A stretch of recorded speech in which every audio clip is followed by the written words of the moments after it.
We're turning now to Wall Street. Markets ended the week in the green. The Dow Jones was up more than 600 points. Then the S&P saw a 95-point gain. The Nasdaq closed up more than 300 points. This is a bounce back after President Donald Trump issued a 145% tariff for China.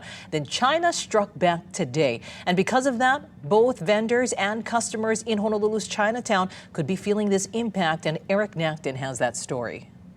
Everyone is fighting for food before we're going to mark up prices. China on Friday struck back at President Trump's surging tariffs, raising its duties on imports of U.S. goods to 125% from 84%. We try to maintain the price as low as possible, but still we have to increase it because everybody want more. I have to set a limit.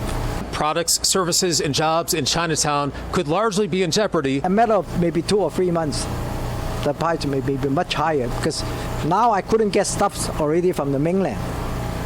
Because most of our stock coming from U.S. mainland.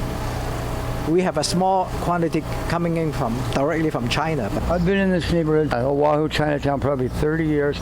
It's just getting worse. It's getting worse and worse. Everything's so expensive. People won't be able to get anything. Everything's too expensive. The importing and everything, tariffs are horrible. What's this going to mean for clothing and electronics and beyond? You're going to see an increase in prices because China's going to raise the tariff. That tariff is going to be passed on, especially to the importers. Importers are going to pass it on to the wholesalers. Wholesalers will pass it on to the retailers, and the retailers are going to be passing it on to the customers. Hawaii does have a very big Asian base, and we do buy a lot of products from China, whether it's food and all type of other things.